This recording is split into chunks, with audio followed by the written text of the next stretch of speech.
আসসালামু আলাইকুম। আমি জাফর সরকার, সাবেক সেনা সদস্য।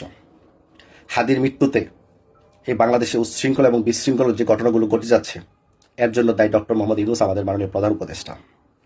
আপনারা একবার দেখেছেন সারা বাংলাদেশের প্রিয় দেশবাসী, এই যে ছাত্ররা এই উচ্ছৃঙ্খল বিশৃঙ্খল করে রাষ্ট্রীয় সম্পদ ঢাকা সহ সারা বাংলাদেশে অগ্নিসংযোগ করে বিভিন্ন প্রপার্টি আগুন জ্বালিয়ে দিয়ে ভাঙচুর করেছে, এগুলো রাষ্ট্রীয় সম্পদ ধ্বংস হয়েছে। ডক্টর মোহাম্মদ ইউনূস স্যার কখনো কি বলেছে এই ছাত্ররা তোমরা থামো? প্রধান উপদেষ্টার দায়িত্ব থেকে এগুলো বলে নাই। উনি হাদির প্রতি দেশপ্রেম দেখিয়ে সুখবার্তা জানিয়েছেন। দেশের মানুষ একটা সিম্পিতি ছিল, হাদিকে এভাবে মারাটা ঠিক হয় না, আমরাও প্রতিবাদ করে আসতেছি। এগুলো কিন্তু নির্বাচনকে বানচাল, এবং নির্বাচন যেন ফেব্রুয়ারিতে নির্বাচন না হয় তারই একটা রূপরেখা নীল নকশা আঁকা হয়েছে। সাদিক কায়েমের নেতৃত্বে শিবির জামাত যেভাবে অগ্নিসংযোগ বা বাংলাদেশে যে অশৃঙ্খল দেখাচ্ছে, তারা ছাত্রলীগের চাইতে ভয়ঙ্কর রূপ ধারণ করেছে। আমি শুধু একটি কথা বলতে চাই, হাদিকে যখন গুলি করা হয় সাথে সাথে খুনিকে কিন্তু চিহ্নিত করা যায় না, তদন্তের মাধ্যমে চিহ্নিত করতে হয়। একদিক দিয়ে হাদিকে গুলি করা হয়েছে, এদিক দিয়ে মব সৃষ্টি করার জন্য বিএনপির উপর দায়ভার, ঢাকা ৮ আসনে মির্জা আব্বাসের উপর দায়ভার চাপানো হয়ে স্লোগান দেওয়া হয়েছে। জামাতের বিরুদ্ধে নয়, এনসিপির বিরুদ্ধে নয়, অন্যান্য দলের বিরুদ্ধে নয়, শুধু বিএনপির বিরুদ্ধে, যাতে বিএনপির মানুষ মুখ ফিরিয়ে নেয়। আর এদিক দিয়ে তারা স্বরাষ্ট্র উপদেষ্টা পদত্যাগ চাচ্ছে। চিন্তা করে দেখেন, এদিক দিয়ে মব সৃষ্টি করে মানুষকে ফোকাস দিয়েছে, ওই তার খুনি মানে হাদিকে গুলি করেছে, আর এদিক দিয়ে তারা ছাত্ররা আন্দোলন করেছে, মাঠে নেমে গেছে। আর এদিক দিয়ে খুনিরা হালুয়াঘাট হয়ে তারা বর্ডার পাস হয়ে গেছে। হালুয়াঘাট বর্ডারের পাশে যে বাংলাদেশের যে বর্ডারগুলো আছে বাড়িঘর, আর হালুয়াঘাটের যে শেষ সীমান্ত যে বাড়িঘর একদম কাছাকাছি, এই ঘর থেকে ওই ঘরে জাস্ট খালি ভারত আর বাংলাদেশ নামে।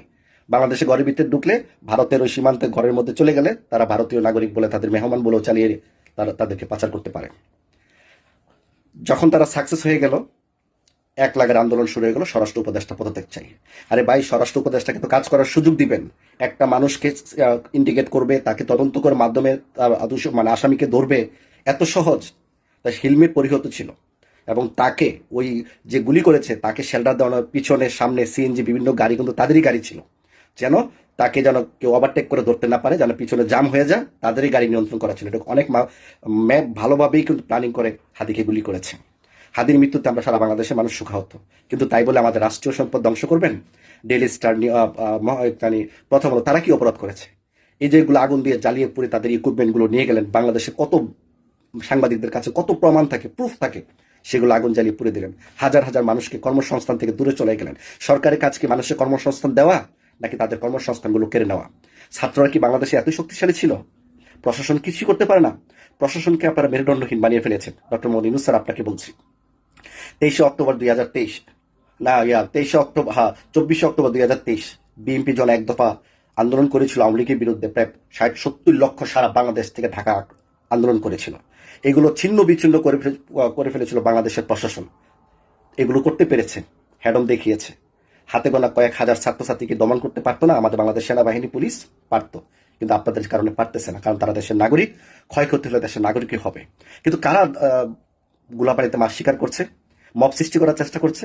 তাহলে অবশ্যই নির্বাচনকে বানচাল করার জন্য আপনারা এগুলো কাজ করে যাচ্ছেন। ডক্টর মোহাম্মদ ইউনূস স্যার, আপনি নির্বাচন ঘোষণা দিয়েছেন, তফসিল ঘোষণা দিয়েছেন, এদিক দিয়ে আবার ভিতরে ভিতরে আপনার নির্বাচন যেন না হয়, ক্ষমতা যেন আপনারা থাকতে পারেন। আর যারা দুর্নীতিবাজ নতুন দল করেছে তাদের টাকাগুলো যেন বৈধ হয়, তার একটা রূপরেখা আপনারা রেখেছেন। উপর দিয়ে বলবেন নির্বাচন হবে, আর এদিক দিয়ে আপনারা মব সৃষ্টি করার জন্য সারা বাংলাদেশে অগ্নিসংযোগ করে রাষ্ট্রীয় সম্পদ নষ্ট করবেন। এই যে আপনারা সাংবাদিকদের অফিস পুড়লেন, হাজার হাজার মানুষের কর্মসংস্থান পুড়লেন, রাষ্ট্রীয় কি কোনো আইন নাই, শৃঙ্খলা নাই, ডিসিপ্লিন নাই? আপনারা কি পারতেন না এই অফিসের বিরুদ্ধে অ্যাকশন নিতে, তাদের অফিসে তালা লাগাতে? আপনারা বিল্ডিংগুলো ভেঙে দিলেন, আগুন জ্বালিয়ে দস্তনস করে দিলেন। একটা সাংবাদিকতার অফিস, এগুলো কি সব কি বাংলাদেশি প্রোডাক্ট? বিদেশে কোনো প্রোডাক্ট ছিল না? এখন আবার যখন নতুন করে কোনো সাংবাদিকতা করবে বা অফিস খুলবে, মিডিয়া খুলবে, বিদেশ থেকে প্রোডাক্ট আনবে, বাংলাদেশের টাকা আবার বিদেশে পাঠিয়ে দিয়ে বাংলাদেশকে অর্থনীতি দুর্বল করবেন। আপনাদের প্রতি কি দেশপ্রেম নাই?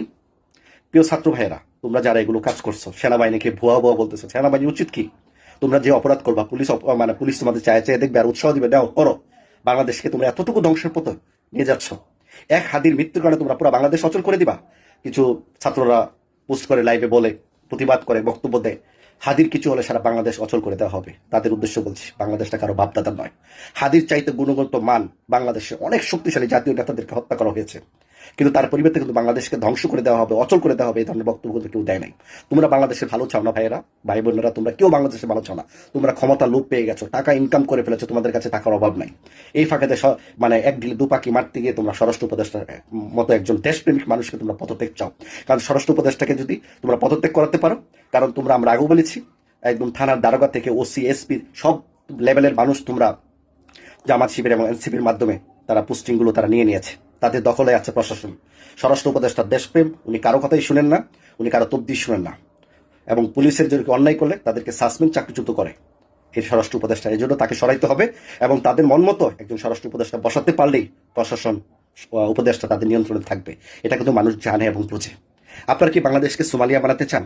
বাংলাদেশকে অর্থনীতি দুর্বল করতে চান এবং ভারতের দূতাবাসে আক্রমণ করবেন, ভারতের সমস্ত ইকুইপমেন্ট বর্জন করবেন? করেন, আক্রমণ করবেন না। ভারতের দূতাবাসে আক্রমণ করার দরকার নাই। রাষ্ট্রীয়ভাবে তাদের সাথে কূটনৈতিক সম্পর্ক ছিন্ন হলে ভারত দূতাবাস এখান থেকে চলে যেতে বাধ্য।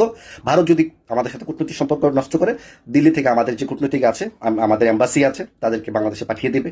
কিন্তু একটা কথা মনে রাখবেন, ভারতের দূতাবাস হোক, বিভিন্ন রাষ্ট্রদূত হোক, দূতাবাসগুলো হোক, এরা হচ্ছে একটা রাষ্ট্রের প্রতিনিধি দল, মানে একটা দ্বিতীয় সরকার, দ্বিতীয় রাষ্ট্রপ্রধান দূতাবাসকে বলা হয়।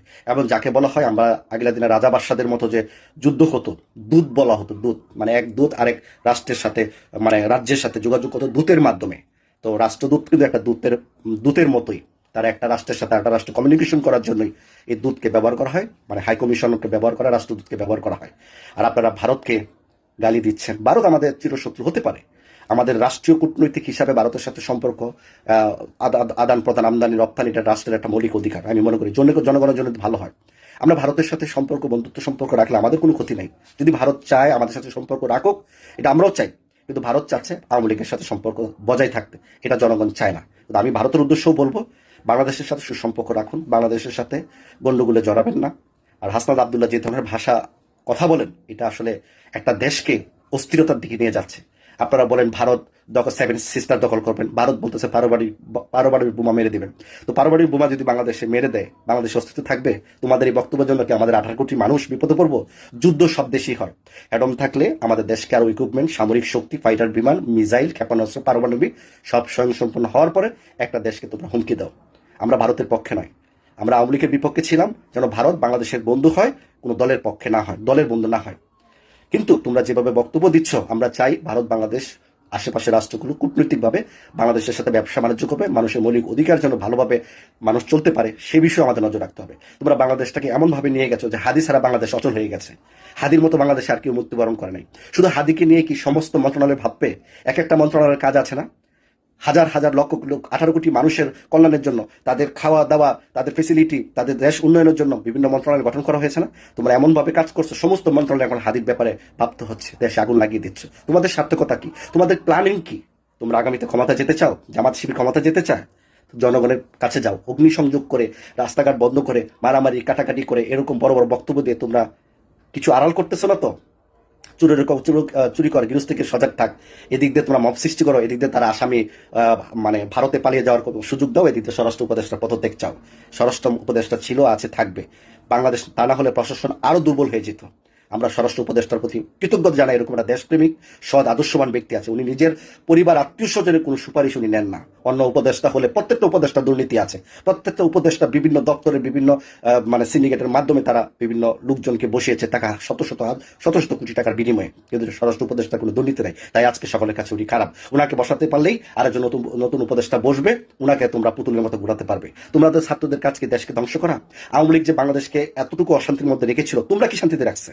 জনগণ কি এখন শান্তিতে আছে? ঢাকা শহর তোমরা অচল করে দিচ্ছ, সারা বাংলাদেশে অশান্তি, বিশৃঙ্খলা সৃষ্টি করতেছো। আর আমি জামাতকে একটা উদ্দেশ্য কথা বলতে চাই, আপনারা ক্ষমতা আসতে চান, আসেন, ক্ষমতা আসেন, জনগণের কাছে যান, সুষ্ঠু নির্বাচনের পরিস্থিতি করেন। আপনারা যে পরিস্থিতি করতেছেন, বাংলাদেশের জন্য নির্বাচন না হয়।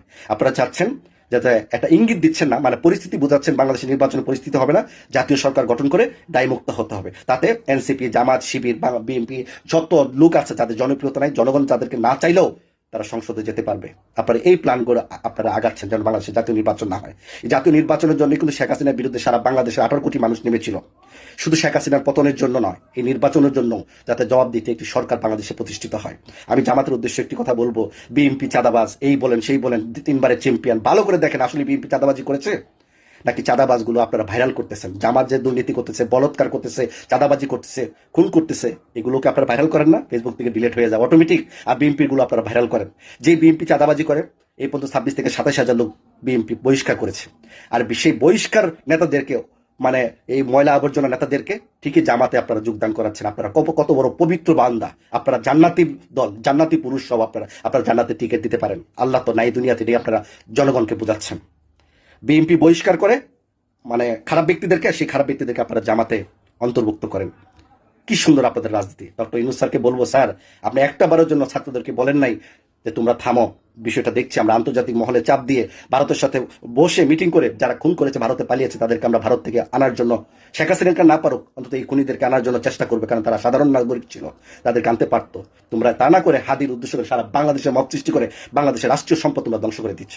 এটা কতটুকু তুমি ঠিক করছো?